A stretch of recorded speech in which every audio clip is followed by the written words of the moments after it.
This Torah class is brought to you by TorahAnytime.com. Parshas Va'era. So very often we have expressions that because they're so overused and because we repeat them time after time after time and because we've become so accustomed to them, we really never think for even a moment what they mean. And they may be the most basic expressions in Judaism, and nevertheless, we never really gave it much thought. And one of these expressions appears in the beginning of this week's Parsha, and also in Parshas Kisavai. And the pasuk says, "Vayotzienu Hashem miMitzrayim." God took us out of Egypt. Biyad chazaka, with a strong hand. Uvizroya netuya, with an outstretched arm. Uvemayra gadol, with great awe. Uvaisais, with signs. Uvemaypsim, and with wonders. They say, what's greater, an ice or a mayface? So, a lot of big tzaddikim, they can make a lot of mayfsim. But to learn an ice of Torah, that's not so easy sometimes. Okay, but in any event, what we're going to focus on tonight is Bizraya Netuya. God took us out with an outstretched arm. What does that mean, an outstretched arm? What is that supposed to mean? And if his arm was not outstretched, then it would have been different? What does it even mean that God took us out with an outstretched? And this is one of the most common expressions we say the night of Pesach, and we repeat again and again in the Parshas of Yetzer. He did it with an outstretched arm. Who cares whether the arm was outstretched? It was flexing its muscles. It was, waving. It matters whether it was outstretched. And to top it off, in the Haggadah Shel Pesach, the Baal Haggadah, which was certainly from very early source from the Tanoim, the Baal Haggadah darshans uvizraya netuya, with an outstretched arm, zay hacherev. That refers to the sword. The sword? What sword? When was there a sword? When I went to yeshiva, I know there was blood, there were frogs, lice, the wild animals, the darkness. Remember, Mark? The darkness, right? What else is there? The firstborn, right? You learn anything about? I'm not picking on it. Don't worry. The firstborn were dying. The hail, right, with the fire. Did anybody ever learn about sword, like flying swords? I never learned anything. And the Baal Haggadah, all of a sudden, you know what an outstretched arm refers to? The sword. What sword? Doesn't say that in my Chumash. Where does the sword come from? Okay. So if you look in the Mechilta, you know what the Mechilta is? Many of the Sfarim of Chumash have similar to the Medrash, but a little bit different. Halachic, Tanaitic sources on the Chumash. For instance, Sefer Bamidbar has something called the Sifri, right? Sefer Vayikra has something called Sifra, or the Taras Kayanim. And Sefer Shemais has something called Mechilta. It's similar to the Medrash. The Mechilta makes the following statement, and it draws the following analogy. It says in Mechilta, Vayoisha Hashem Bayemahu Es Yisrael, number 3 on your sheets, God delivered the Jewish people on that day, Miyad Mitzrayim. What's the analogy? Ketzipar Shahi Nesuna Biyad Adam. Like a bird in the hand of a man. If he were to squeeze it ever so slightly, he would choke the bird. Says the Medrash, how did God take us out of Egypt? It's like the guy who's trying to rescue a bird from the captor. The captor is holding on to the bird, and if the person who's trying to free the bird, comes along a little bit too strong, the guy's just going to choke the bird to death. That's the analogy of God taking us out of Egypt. Well, what does that have to do with us in Egypt? Well, we were like a bird, and the Egyptians were going to choke us, they were going to wring our necks. What is our stay in Egypt? What does that have to do with a captor about to wring the neck of a bird? Okay. Come to the beginning of the Parsha, and Moshe Rabbeinu comes to Klal Yisrael, and he says, listen up, Herz L'chaim Yidden, listen up. I have a message for you from God. The message is, we're getting out of here. Pack your bags, it's time to go. So what's the Jewish people's reaction? Not only do they not believe it, it doesn't even enter their ears. They don't listen. Right? The pasuk says, "Vayedaber Moshe Keino b'nei Yisrael." Moshe reports, "V'lo shamu el Moshe." They didn't listen to Moshe. Mikoytzer ruach, shortness of breath. Omei avodah kasha, and because of the great labor. What does that mean? They couldn't listen to Moshe? Look, they're in a bad situation. Moshe says, we're out of here. What couldn't they hear? What couldn't they listen to? What What does it mean, shortness of breath? They had asthma? What does that mean? They had shortness of breath, they had hard work. Right, Moshe is saying, your hard work is about to end. I don't get it. Why couldn't they listen to Moshe? They were working too hard. Yeah, but Moshe is saying, guess what? Tomorrow you won't have to work so hard. And what's even more perplexing is raised by Rabbi Yaakov Kamenetsky and Mesilas Yesharim. At the end of last week's Parsha, Moshe Rabbeinu came with the very same report. He says, God is going to visit you, He's going to redeem you. And what does the pasuk say at the end of Shemais? Vayamin the people believed. So what happened between the end of Shemais and the beginning of Va'era? At the end of Shemais, Klal Yisrael says, Emunah, ani mamin be'emunah shalema b'yitzias Mitzrayim v'af al pi sheyismamea im kol ze achakala. That was the reaction at the end of Bereshis, at the end of Shemais. Moshe tells them to report, Klal Yisrael believes. And this week's Parsha, all of a sudden, not only do they not believe, it doesn't even enter their ears. What's going on? What happened over here?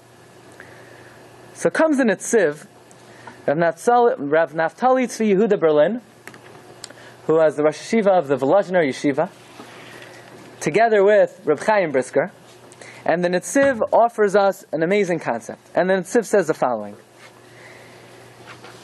Even though, to redeem Klal Yisrael, to take them out of Mitzrayim, it would require miraculous, supernatural effort on the part of Hashem, nevertheless, aside from the fact that the Mitzrayim were a very strong people, there was another impediment in the way of the Jewish people leaving Mitzrayim. And that's the following. Let's say, you have my bird. So I want to get my bird out of your hands. And you're saying, there's no, Rabbi, I'm never going to let you have my bird back, your bird back. So I could give you bam, punch, zap, right? Bam, right? All the things. And you could beat the guy up, but you still may not get the bird back. Because even if you beat the guy to smithereens, right? You could pulverize the guy. You may not get your bird back. Because all he has to do is, in spite, just take his hand, squeeze the neck of the bird, and that's the end of the bird.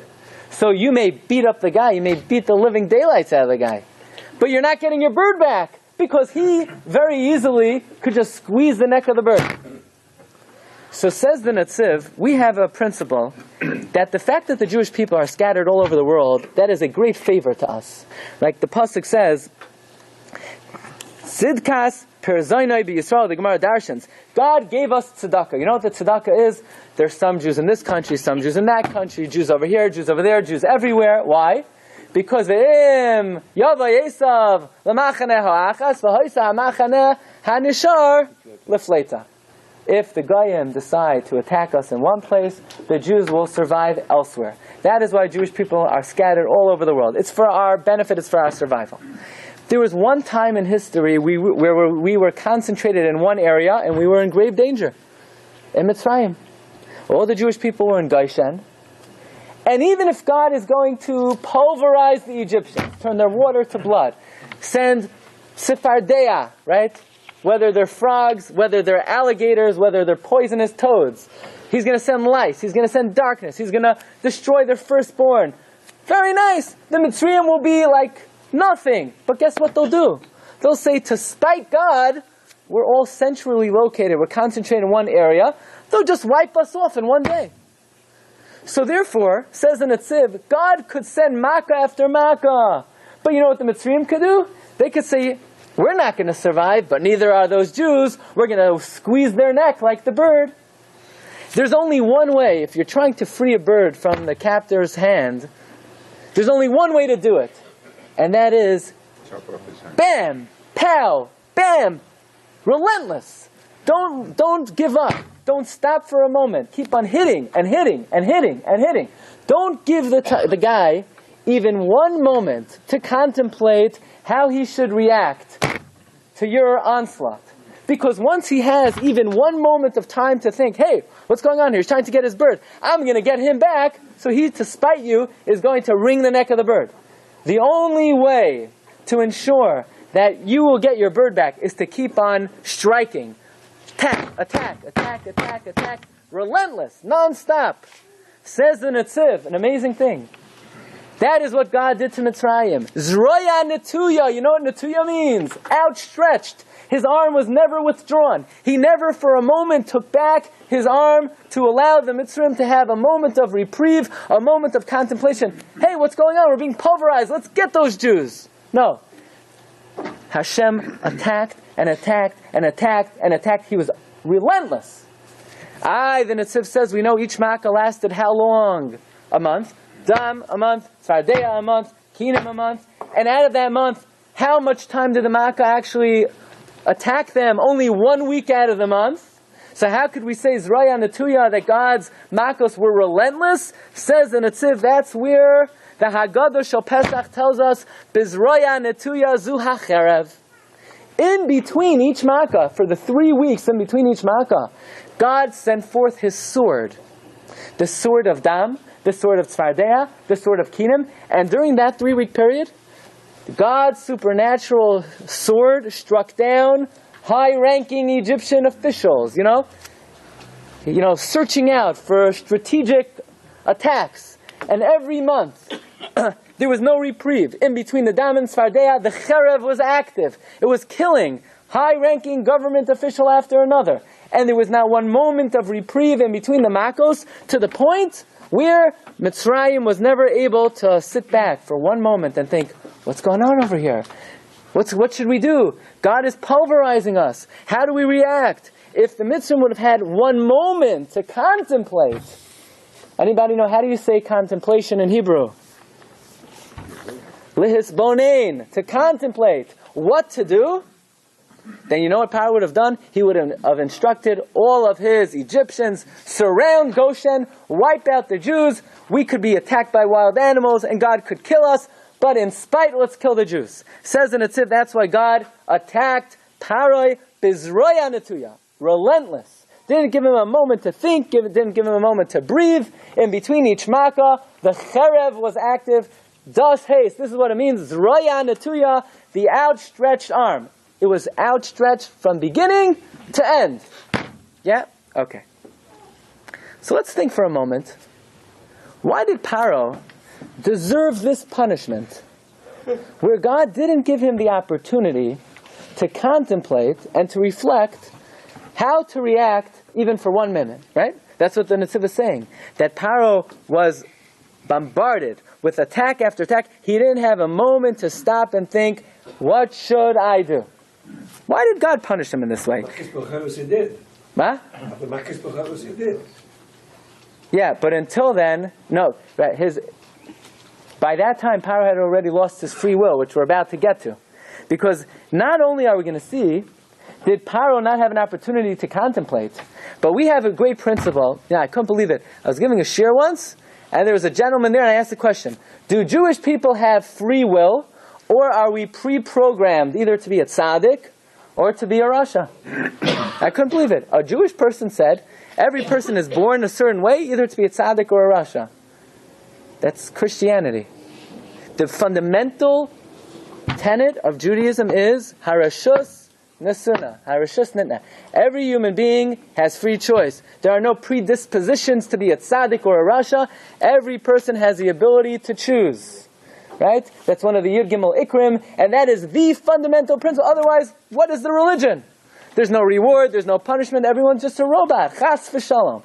Every human being, every Jew has free choice. But nevertheless, says the Rambam, it is possible for a person to commit enough averos, enough sins, where God says, I don't like the direction you're headed. Where are you going? Why are you continuing in this path? This is the path you've chosen. God says you choose the path. I will continue to lead you down this path. Your free choice has been effectively removed. There is such a concept where God will take a Rasha and say, Mr. Rasha, you no longer have free choice. Says the Rambam, says Rashi in this week's Parsha, Pharaoh was one of these individuals, where God said to Pharaoh, "Va'ani akshe slave Pharaoh, va'yichazek Hashem slave Pharaoh." Hashem saw that Pharaoh had no interest in changing, and he repeated his evil ways time after time after time. You see, Rashi points out that the first 5 makos, it says, "Va'yechezak lev Pharaoh." Pharaoh hardened his own heart. But after the first 5 makos, that Pharaoh hardened his own heart, Hashem says, Vayechazek Hashem asay Paroi. Hashem hardened Pharaoh's heart. Hashem took away the free will of Paroi. That's a rather harsh punishment. That's a very severe punishment. Because if a person has no free will, they might as well not be here. And yet Pharaoh suffered the terrible fate of having his free will taken away. There is no greater punishment than that. The worst punishment possible. To have your free choice. Why exactly? How do we understand? Why was it that God took away the free will of Paroi? Okay? And we're about to learn something which is extremely important. And that is, all of us, we try to learn Torah, we try to learn Gemara, we try to learn Chumash, we try to learn Halacha, we try to learn Tanakh, we try to learn Machshava, and there are many things we try to learn. And yet the Mishnah Berurah tells us in Siman Aleph, in the first chapter of Halacha, he says the following: Tzarich ha'adam likbay alai. This is the number 12. A person needs to set aside ace lilmaid sifrei Mussar, to learn Mussar sarim. How often? How often should you learn Mussar? So we're thinking at least once every 50 years, right? No. So the Mishnah Berurah says, B'chol yaim v'yaim. Right? Every single day. Im'at v'im'arbe. Whether it's a little bit or whether it's a lot. Says the Mishnah Berurah, the greater you are, the stronger your Yetzer Hara. And the only antidote is works of Mussar. Now, what is Mussar? Mussar is focusing on those statements of our Chazal and our Tanakh and our Gemara that specifically speak about fear of God, Yirah Shamayim, speak about Schar v'Einesh, reward and punishment, that speak about Midos Tovos, good character traits, about ethical behavior, and so forth, about working on a person's arrogance, about Lashon Hara, about jealousy, about kas. These all refers to Mussar. So you can have someone who's a big Talmud Chacham, and he can know K'tzos HaChoshen, Shagas Aryeh, he could know Shas Baal Peh, and nevertheless, says the Mishnah Berurah, there is something else that this individual has to do, and that is, they need to learn Mussar. And Rabbi Yisrael Salanter, who is the founder of what we call the Mussar movement, Rabbi Yisrael Salanter would say that even someone who is exempt from learning Torah, by the way, who's exempt from learning Torah? No one. But even someone who's exempt from learning Torah, right? The Shulchan Aruch writes that even if you're old, listen to this is a good one. Even if you're old, and even if you're sick, and even if you're, not feeling well, and even if you're married, you still have to learn. That's what the Shulchan Aruch says. Okay? But says Rabbi Yisrael, even if you could find someone who's exempt from learning, you still have to learn Mussar. And this is one of my favorites. Rabbi Yisrael Salanter used to say, whenever you have the word es in the Torah, es always comes l'rabbis to include. Right? So like the pasuk says, es Hashem alekecha tira, fear God. And the Gemara says that some Tanoim couldn't figure out, who do you have to fear besides God? Es Hashem alekecha tira. Who else do you have to fear? Until Rabbi Kiva came and darshaned, es l'rabbis talmidei chachamim. You have to fear Torah scholars. Says Rabbi Yisrael Salanter, so then what does the pasuk mean? Haichiach, toichiach, es amisecha. Give Mussar to your friend. Who's the S? So the S is yourself. Right? In your interest in rebuking someone else, don't forget S, l'rabbis atzmacha. Don't forget to give yourself Mussar. And Rabbi Yisrael Salanter made a very strong statement. Says Rabbi Yisrael Salanter, look in number 14. This is from the book Tnuais HaMussar by Rav Dov Katz. Rav Dov Katz was the author of Or HaTzafon, the ethical discourses of the author of Slabodka. So he also wrote a 5-volume work on the Mussar movement, and he records all of the maxims, all of the statements of Rabbi Yisrael Salanter. Says Rabbi Yisrael Salanter, is it possible for a person to have good midos if they don't learn Mussar? Yes. But only if you were born that way. But says Rabbi Yisrael Salanter, it is impossible for a person to change or improve himself without Mussar. Which means, at least according to Rabbi Yisrael, even if a person learns a lot of Torah, which is the main thing, let's not mix the two up. Rabbi Yisrael Salanter certainly held that the ikr, the main thing is limud Torah, is learning Torah. Nevertheless, like the Gemara says, if a person has a lot of grain in his storehouse, if you don't put in kav chumtim, if you don't put in the salt, the preservatives, all the grain will spoil. So too, the main thing is not to put salt in your storehouse. The salt ain't going to do you any good in the wintertime. You need food.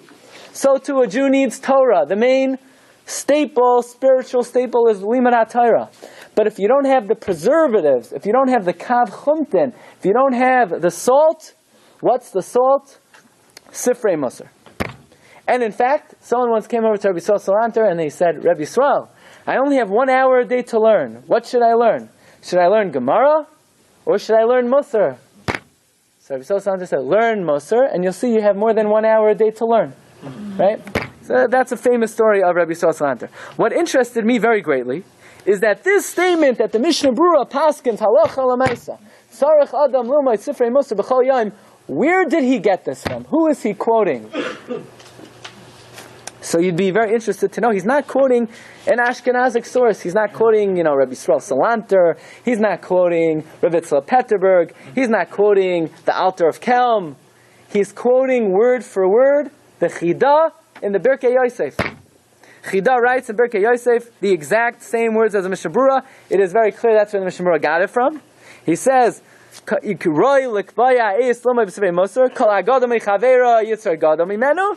Tavlin haYetzer techachas Mussar. Okay. Chasam Sofer, right? You ever hear the Chasam Sofer? One of the all-time greatest Gedolei Yisrael, one of the greatest Talmid Chachamim of all time. Chasam Sofer would begin every single Shiur to his Talmidim with 15 minutes of Mussar. 15 minutes. Which Sefer? Chovos HaLevavos. And he would tell his Talmidim, there are many, many Sfarim, learn Chovos HaLevavos to have one derech in Avodas Hashem. And in fact, Chasam Sofer said about himself, listen to this. Okay, talking about the Chasam Sofer, the story goes that one time he was with his Rebbe, Rav Nosson Adler, and the Goyim were chasing them, and Rav Nosson Adler told Chasam Sofer, say one of the names of God, and they disappeared. And the Goyim couldn't find them. One time the Chasam Sofer had some trouble, he blew the shofar, and the neighbor dropped dead. Okay? No, he was no slouch. A very holy man. And nevertheless, Chasam Sofer says that if a day would go by that he didn't learn a Mussar Sefer, he felt hitztanenus, he felt a coldness in his heart in Yiras Shamayim. So, what do you mean? He spent the whole day learning Shas, Shulchan Aruch, Kabbalah? No, it's not enough. You need the salt. You need a little Yiras Shamayim. Says the Chasam Sofer, if a day went by that he didn't learn Mussar, he felt a coolness, a coldness in his heart towards service of God. And now listen to this. You ever hear there's a man by the name of Rabbi Yosef Karo? Yeah? Maran Bet Yosef. And he had a very great chavrusa. And the chavrusa's name was Mr. Malach. He had an angel that came down to learn with him every day. And in fact, the Beis Yosef records in the Sefer Magid Mesharim all of the ideas and Torah the Malach taught him. And in Parshas Bahar, the Malach comes to Beis Yosef and he says, Rabbi Yosef, Maran Bet Yosef, here's my advice. You better learn every day Chovos HaLevavos. Chovos HaLevavos? The Beis Yosef needs Mussar. This is a man who, it's recorded in the Magid Mesharim, the Malach told him, when you walk in the street, don't even stop thinking about learning for a split second. So what does the man need Mussar for? He needs Mussar. For what? He's spending every waking hour, every sleeping hour, contemplating Torah. And the Malach says, make sure every day you learn Chovos HaLevavos. Says Rav Petterberg, if this great cedar tree, if this Erez, where's Erez? Erez. If this Erez Ba'Levanon, if this great cedar tree that stands in the forest of Lebanon, the Malach says you better learn Mussar. Now, you know which Sefer he told him? Some Sefer that's recorded in the Reishis Chachma. No Chidushim. It talks about one day a person's going to die, and one day a person's going to have to give an accounting before God. I mean, you don't think the Beis Yosef knew that? Beis Yosef is, writing the laws of Tumah V'Tara. He's writing the laws of Choshen Mishpat. He needs to remind himself that one day he's going to go before God and give a din v'cheshbon. And the Malach said, don't forget to learn Mussar. So says Rav Itzela, what are we? If he was a great cedar tree, we are the grass in the wall. We are like a weed on the sidewalk. Could anybody excuse himself and say, you know what? I learn enough Torah, I don't need to learn Mussar. Pretty compelling argument, right? Pretty compelling argument. But, of all the Mussar Sfarim, which is perhaps the most important Mussar Sefer? Of all the Mussar Sfarim, the most important Sefer that every Jew must learn is Mesilas Yesharim. The Vilna Gaon, when he read the Mesilas Yesharim, he made the following comment. That if the Ramchal was alive in his lifetime, he would walk 50 kilometers barefoot to hear words of Mussar from the Mesilas Yesharim. So, it's not like the Vilna Gaon had free time on his hands to go hear, Mussar Shmuzin from the Ramchal. The Vilna Gaon, he would learn in the daytime with the shutters closed. Why? Because maybe some car would be honking outside and he might get distracted, so he closed the shutters in the daytime. That the Vilna Gaon, his sister came to visit him at the end of his life, and after a few moments the Vilna Gaon said, look at my beard, I have some gray hair. God is beckoning. It's been nice talking to you. Okay, the Vilna Gaon, at every Yom Kippur, he would have a cheshbon, how many moments he wasted in the course of the year. And yet the Vilna Gaon said he would walk barefoot to hear words of Mussar from the Mesilas Yesharim. Rav Victor Miller brings down that in number 21, this is in his foreword to Mesilas Yesharim, in the old editions of the Feldheim translation, Rav Victor Miller writes that the Gra is reputed to have said that he read the first 8 chapters of Mesilas Yesharim, and there's not even one extra word in Mesilas Yesharim. By the way, legend has it that what the Vilna Gaon said actually was he read the first 11 chapters of the Mesilas Yesharim, and there's not one extra word. Why the first 11 chapters? So Rav Shach would say over that the Mesilas Yesharim is based on the Brisa of Reb Pinchas ben Yair. Reb Pinchas ben Yair said, Torah mevil lidei zehiros, learning Torah brings to carefulness. Zehiros mevil lidei zrizos. Zehiros brings to zealousness, alacrity. Zrizos mevil lidei nikios. And there's a machlokes when you get up to one of the levels. Nikios, Prishos, Chasidus, Kedusha, Tahara, Ruach HaKodesh, Tchias HaMesim. There's a machlokes what the order is. So the Vilna Gaon argued on the Ramchal what the order was, so at that point he says there's not even one extra word. But certainly there's not one extra word in the entire Sefer.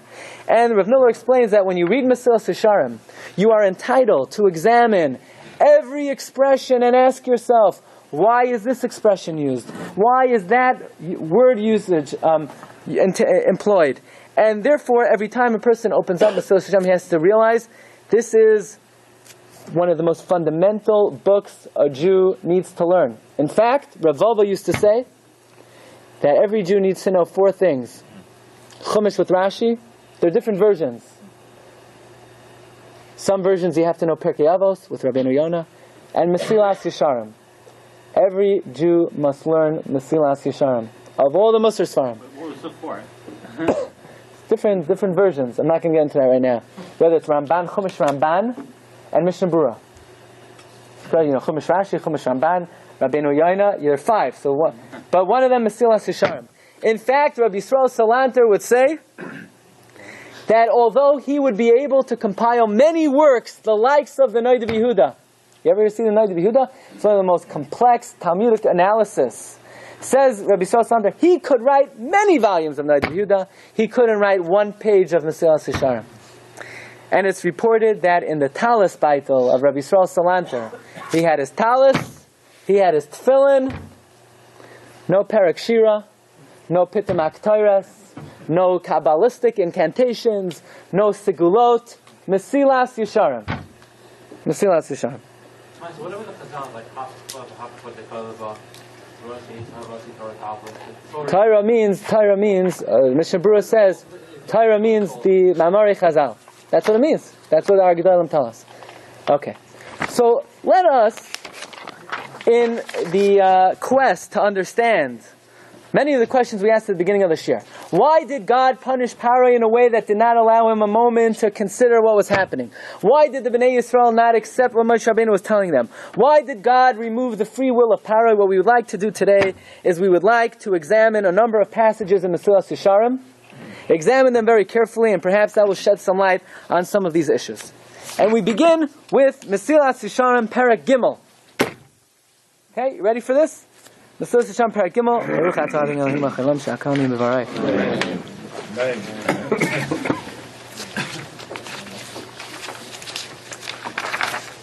Excuse me, Perek Beis. This is number 25.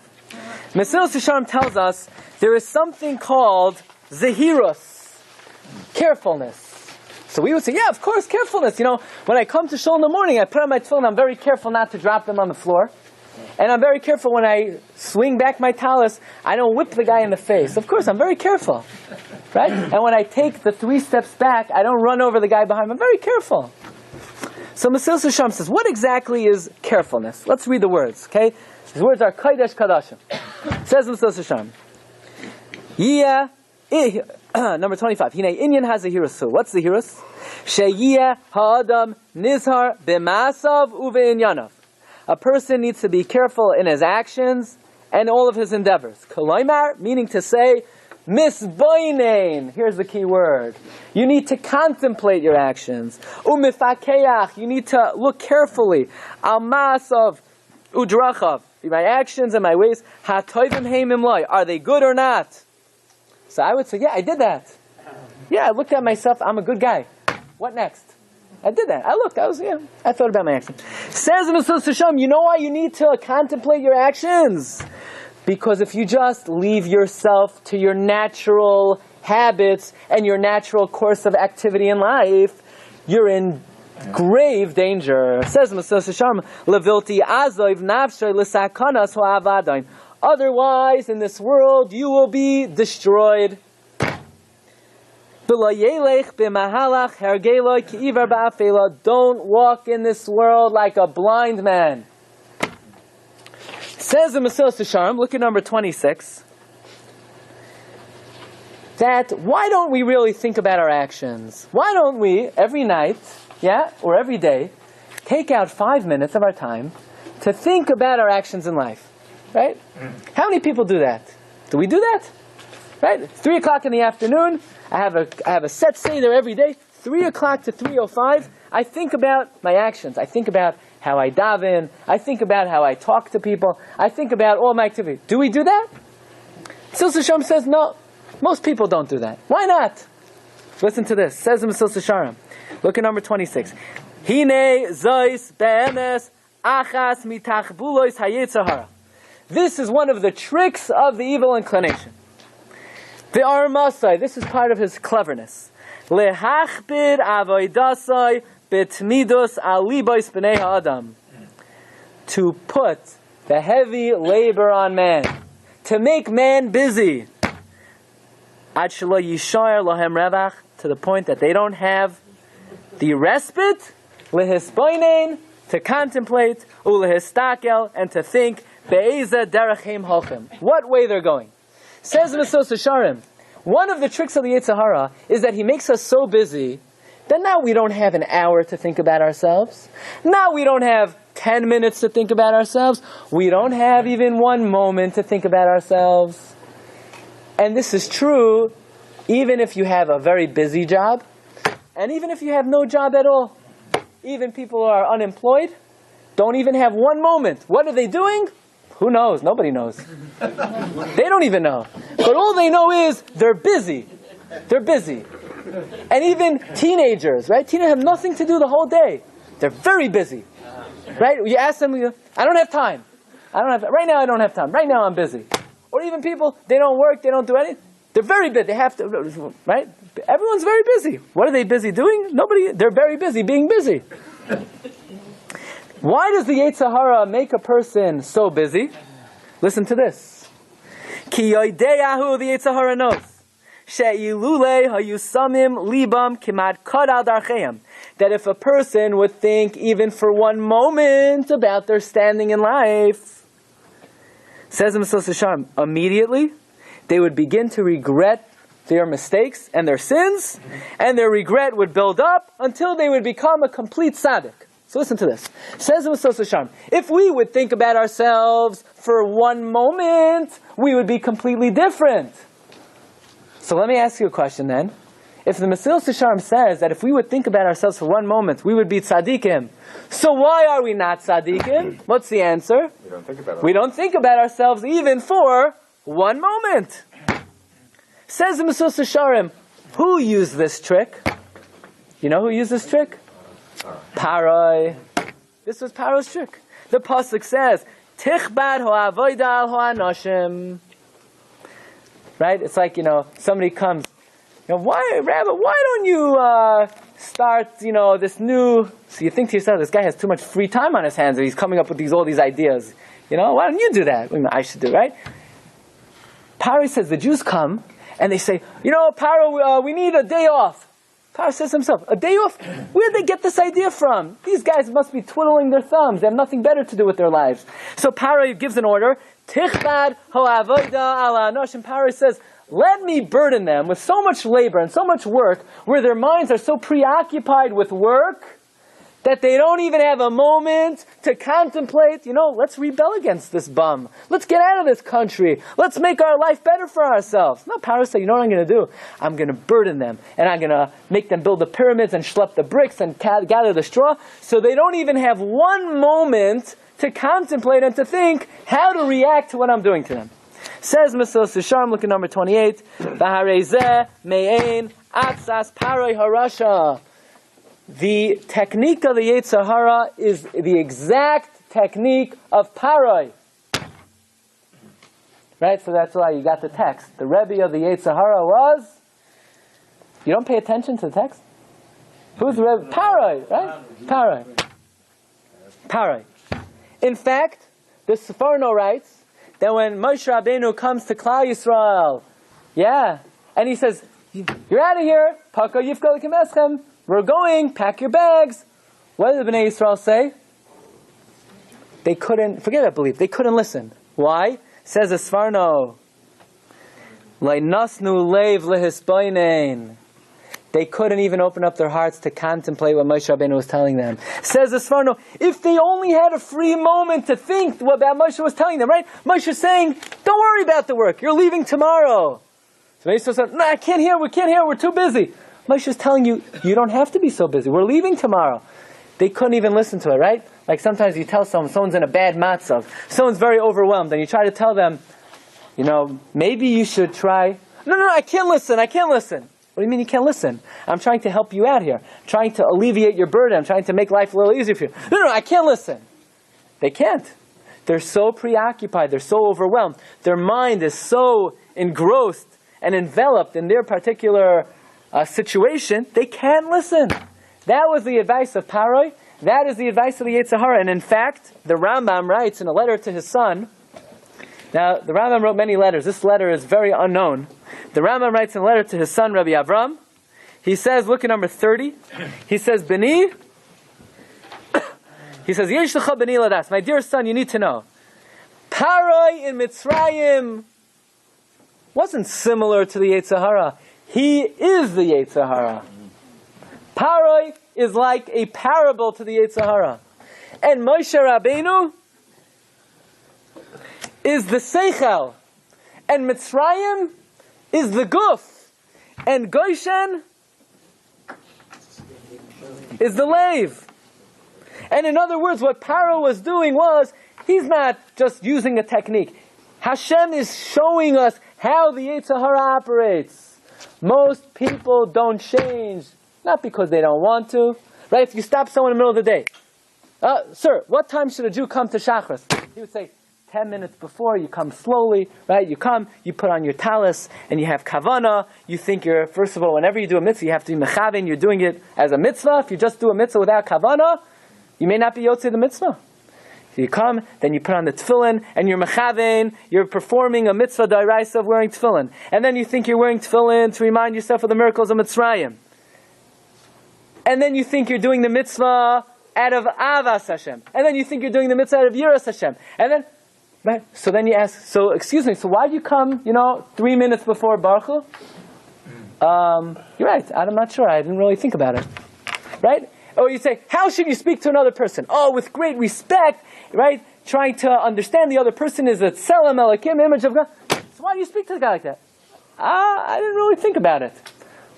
Most things that we do wrong, it's not a conscious decision to do wrong. It's because we never really even thought for one moment, we never sat down and made what we call cheshbon hanefesh. And why not? Because the Yetzer Hara makes us too busy. But it only takes 30 seconds. No, we don't have 30 seconds. We don't. You know why? Because we have to listen to the Torah tape on the way from the train. Once you get into the car, you turn on the radio, and from the radio you put in the earplugs, and then we get home, you're occupied, the cell phone, the texting, everything. Your mind is occupied 24 hours a day, and not that you don't have like a day to sit down and think about it. You don't even have 1 minute. That is the main tachbul of the Yetzer Hara. And not only that, the Chida writes, Pharaoh is begematria nachash. Pharaoh is the snake. Pharaoh is the Yetzer Hara. And the Shla writes in the Sefer Yechezkel, Pharaoh is called the Tanim Agadol, the great snake. And if you unscramble the words Pharaoh, what does the snake eat? Dust. Pharaoh unscrambled is ha'afar, the dust. It's all the same. Pharaoh is the Yetzer Hara. And the main technique of the Yetzer Hara is tichbad ha'avoida ala anashim. Be busy. Be busy. And what if you're a big Talmid Chacham and you spend all your time learning? That's also from the Atzas Yetzer Hara. He makes you so busy learning, you never have time to think about self-improvement.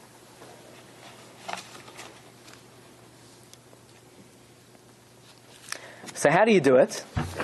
So Mesilas Yesharim tells us, what we're about to do now is we're going to examine 3 passages of Mesilas Yesharim, and he's going to give us a little bit of an insight. How do we do this? Okay, let's read it and start. Look at number 33. This is in chapter Perek Gimel of Mesilas Yesharim.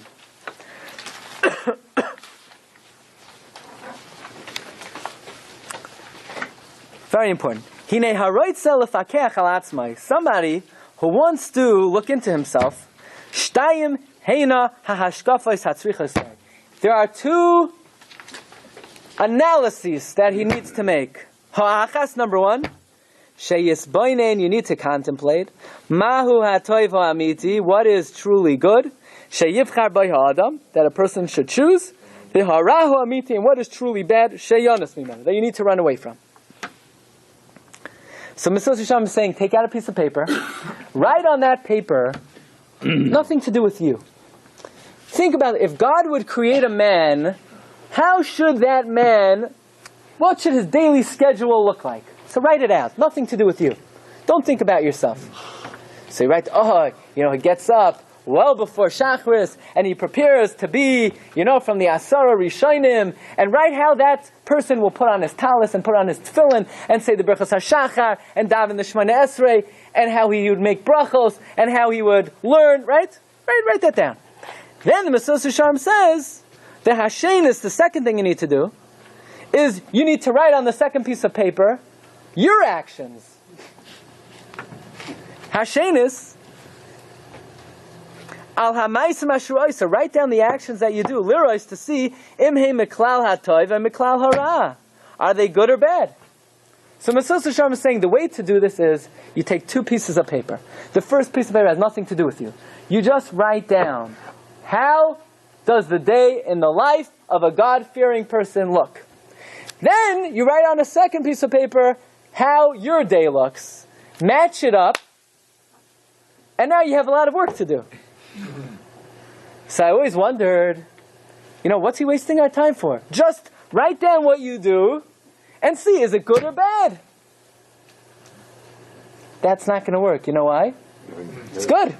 Right? You write down your day. Good. What are you going to write? Yeah, I daven, I opened up a sefer, and I gave a check to the UJA. I'm a great guy. What did I do wrong? Yeah, I'm a good guy. I daven, learn. Sponsored dinner. I believe in God, right? I said brachos today, right? I didn't eat it. I said blessings. No. Don't think about your own actions, because kol derech ish yashar be'einav. Everybody's path in life is good, right? If you're going to think about your own actions, everybody, yeah, I'm a great guy, I'm a wonderful guy, right? I came Wednesday night, I learned, and I didn't come for the food. I didn't even know there was food. I came, right? I'm a great guy, I learn once in a while. No, forget about yourself. Write down on a piece of paper what your actions are. Write down what objectively the day in the life of a God-fearing person is. Then write down your actions. And now you have the rest of your life ahead of you to transform sheet 2 into sheet 1. That's a big challenge, right? One other idea. The Gemara Masechta Eruvin tells us, now the question is, did we ever do that? So Mesilas Yesharim would say, if you didn't learn Mesilas Yesharim, you definitely never did that. But even if you did, chances are the Yetzer Hara has made us so busy for the last 20, 30, 40, 50, 60 years that unfortunately many people could live their entire life and guess how much time, I'm not talking about thinking about yourself. Yeah, a person always thinks about themselves, right? During the course of the day, we think millions of things. We think, yeah, we should daven better, and we should do more exercise, and we should spend more time with the kids. But that's not what we're talking about, thinking. A person could think a million things, and I wish I had more money, and I wish I, was smarter, and I wish I had, I wish my car was better. A person thinks millions of things every day. We're not talking about thinking. Thinking is worthless almost. We're talking about misbainin. Misbainin is a totally different thing. Contemplation and thought are two different thoughts. Thoughts are fleeting. Person in one moment, he could think millions of thoughts. In one bracha of Shmona Esrei, you could think millions of dvarim b'teilim. Right? You could start, the Sefer Cheshbon HaNefesh says, a person in one blessing of Shmona Esrei, he could travel through the entire solar system, right? You think, in the middle of After Choinen, you think, what was for breakfast? I didn't really like the breakfast. I didn't like the breakfast because the microwave wasn't working. That's because the microwave, I should have bought a better microwave, if I had a better job. But it's the boss's fault because if the boss would give me more money, if I would have gotten better marks in school, but it's my parents' fault anyway that, but it's not really their fault because I didn't behave well when I was a kid, but maybe it's because of that bad babysitter, right? And that's, in one word of Shemona Esrei, that's what you're thinking. So you're telling me thinking has no meaning. Thinking is worthless. We're talking about misbainin. Sit down and contemplate. Think about what the day in a God-fearing person looks like and what your actions. Okay, now we come to another thing. Look at number 34, the Gemara in Eruvin, Yud Gimel Amud Beis, Tana Rabbana. You ready for this machlokes? Machlokes Beis Shammai and Beis Hillel. So you think machlokes Beis Shammai and Beis Hillel, it's a halachic dispute. No. The Gemara says, Beis Shammai and Beis Hillel argued about, are we better off being here, or are we better off not being here? In other words, are we better off having been created, or maybe we'd be better off never have been created in the first place? Big machlokes, right? You know how long they argued about that? 2.5 years. They spent 2.5 years debating, are we better off being here, or are we better off never have come in the first place? And they paskined, Nimnu v'gamru, the conclusion is, Yetzer tov shalai nivra, we would have been better off never coming here in the first place. Says the Gemara, Achshav shenivra. But now that we're here anyway, Yefashbesh b'masav. V'amrila, Yemashmesh b'masav. Some say Yefashbesh, some say Yemashmesh. Says Mesilas Yesharim, this line of Gemara is the key to life. You ready? Either Yefashbesh or Yemashmesh. What does Yefashbesh mean? Yefashmesh means search. Search yourself. Search yourself. Search your day. Is there anything that you're doing that's not proper? Search. Don't just say, I'm a good guy. Investigate. Search. Think about it. Think about how you get up in the morning. Think about how you talk to people. Think about how you make brachos. Think about, you put on tefillin. Make sure it's in the right place. If it's below the hairline, it's the same as if it's in your tefillin bag. If your tefillin are below the kibares, you might as well almost have left it at home. Tefillin are very exacting. It's not enough you want to put on tefillin. You have to put it on correctly. Right? We said this many times. Like the guy, he wants to listen to the news. He puts on 890. He's not going to hear anything. But he wants to hear it. He has a good heart. Yeah, but he's not going to know the weather. He didn't tune in right. So if you don't tune in, putting your tefillin in the exact zone, spiritual Wi-Fi zone. If it's not in the right place, it ain't going to help you. If your tzitzis are not kosher because they're, one of the loops around the hole is torn, you're not wearing tzitzis. You're not wearing tzitzis. It could be torn down here, but if it's up by the knot, you're not wearing tzitzis. Yeah, I daven with the minyan. Do you start Shemoneh Esrei with the minyan? The definition of davening with the minyan is when the Shliach Tzibur starts Shemoneh Esrei, you start with him. Yeah, but I was in shul. It's not a minyan. Minyan doesn't mean to be in the room. Minyan means to start Shemoneh Esrei. And you start to think about your actions. Say, well, yeah, I make brachos. You make brachos? Do you want anyone to come, analyze the way the bracha is made? So, yifashbesh means search. Search. Okay, I'm talking to myself. All this critique is to me. If anyone else gains from it, then ma'atov u'ma'anoim. And the second thing the Gemara says is yemashbesh b'ma'asav. Yemashbesh means like this. You have a fabric, and you want to determine the quality of the fabric. You want to determine the quality. So what do? You feel it. So what this means, says Mesilas Yesharim, is, yeah, I do mitzvahs. You learn? You learn? How do you learn? Show you. Right? Make sure when you learn, it's b'kedusha. You don't touch your feet. You don't scratch your head. Make sure when you learn, maybe before you learn, you should have a kavanah. You're having kavanah to fulfill a mitzvah d'oraisa of limud Torah. When you're learning, you shouldn't interrupt. You shouldn't, even to involved in an idle conversation. That's also part of limud Torah. So these are all things that a person needs to yemashmesh, examine. Yeah, by the way, everyone, please come back next week, please. So therefore, we would like to suggest the following. This is based on something that I saw in a book, actually, called The Year in Drashos by a rabbi in Philadelphia. Rabbi Avram Stein. He says, the Netziv tells us that Pharaoh was punished, that he wasn't given even a moment to stop and contemplate how to react to what Hashem was doing. Because had he had a moment, what would he have done? He would have taken the bird and choked its neck. And not only that, Pharaoh had his free choice taken away. How do we understand that? Says Rabbi Steinberg. It's midah keneged midah. That's exactly what Pharaoh did to the Jewish people. Tichbat ha'avodah ala anoshim. He made us so busy. He occupied our minds. He preoccupied our brains to such a great extent that we didn't have a moment to stop and consider, we better get out of this place. Maybe we should rebel. Maybe we should dig a tunnel. No. We were so busy, we couldn't even think about self-preservation. So just think about that idea. If a person could be so busy that he can't even escape from physical harm, all the more so a person could be so busy he can't escape from spiritual harm. And because Pharaoh sought to do what to the Bnei Yisrael? To take away our free choice. Because after all, if you can't think, you're a robot, you're basically compelled to take a left turn and go down a one-way street the wrong direction. So Pharaoh sought to take away our free choice. So God says, Pharaoh, we will deal with you quid pro. Quid pro, exactly. Midah keneged midah. Midah keneged, measure for measure. Quid pro quo, measure for measure.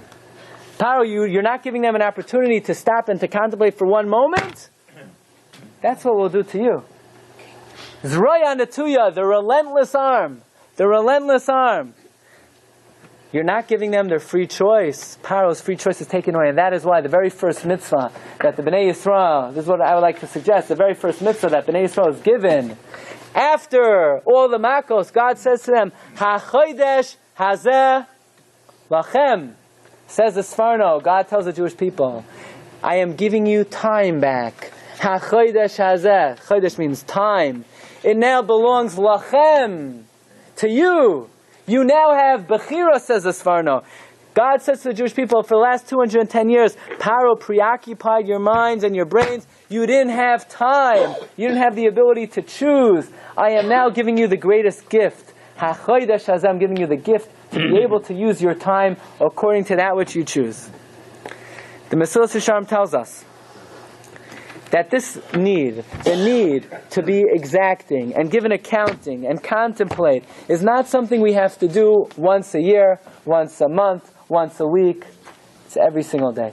Every single day. Halavai, we should do it once a week. Halavai, we should do it once a week.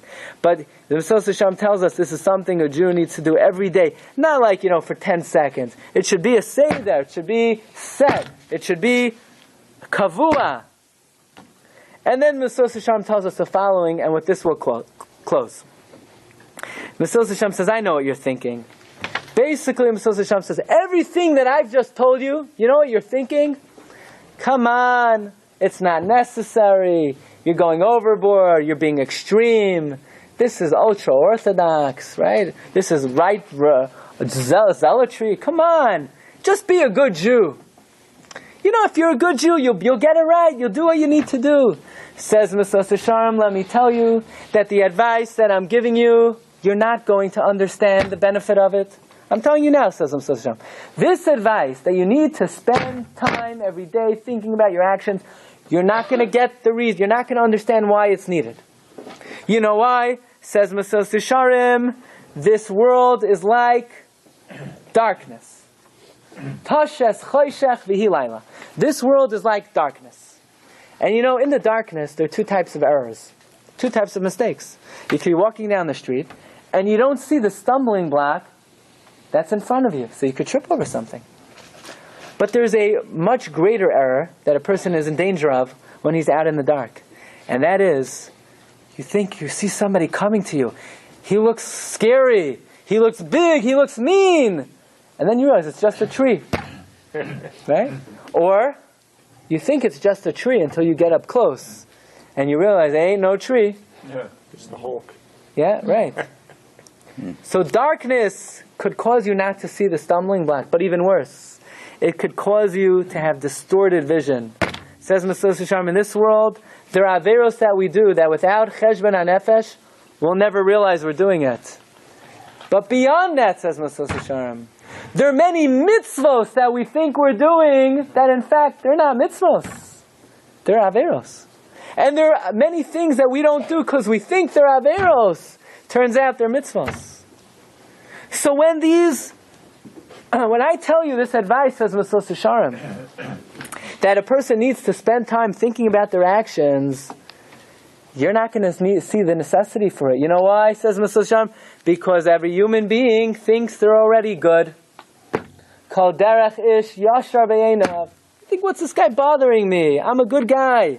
That is why, says Mesilas Yesharim, look in the Gemara in Baba Basra, Al kain yoimru ha-moshlim bayu cheshbain.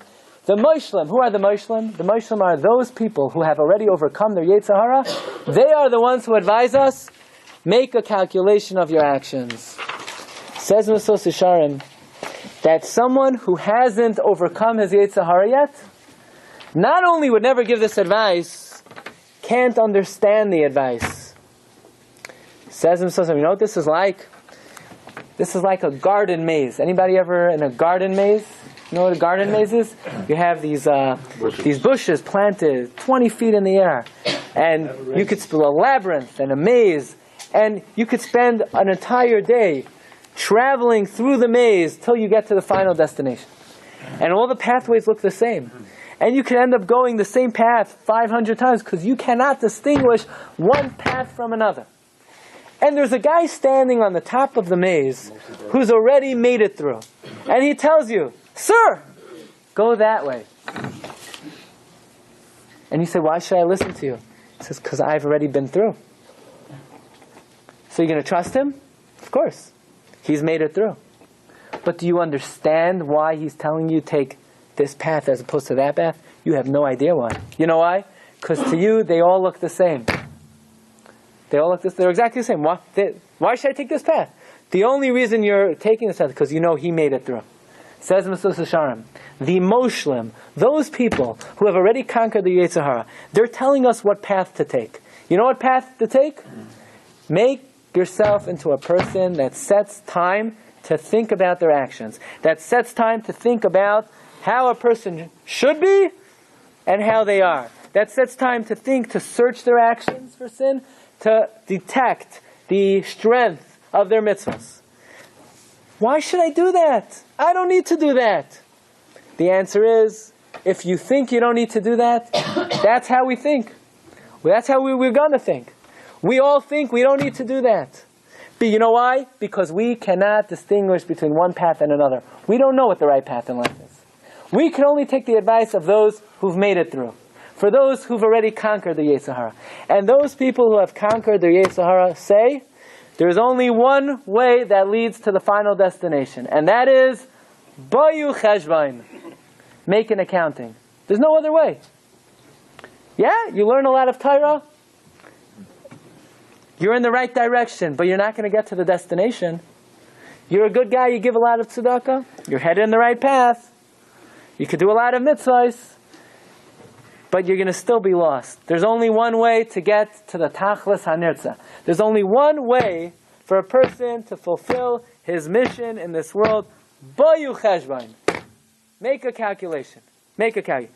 Because if you don't make a calculation, then we're in danger of number 40, the last maramaka, and that is, Kol derech ish yashar b'yeinav. Every man's path is straight in life. If we don't think about ourselves, then you know what our instinctive reaction is going to be? I'm a good guy. I'm a good Jew. But to climb, to get to the final destination, there's only one way, and that's Bayu Cheshvain. Think a little bit about what the Mesilas Yesharim is telling us. A person should set time. Think about how a person in general, how a Yarei Shamayim should look. How the day in the life of a God-fearing person should look. Think about your own actions. And if you do that, you're sure to get to the desired destination. Rabbi, I thank you for listening. You've just experienced another Torah class brought to you by TorahAnytime.com.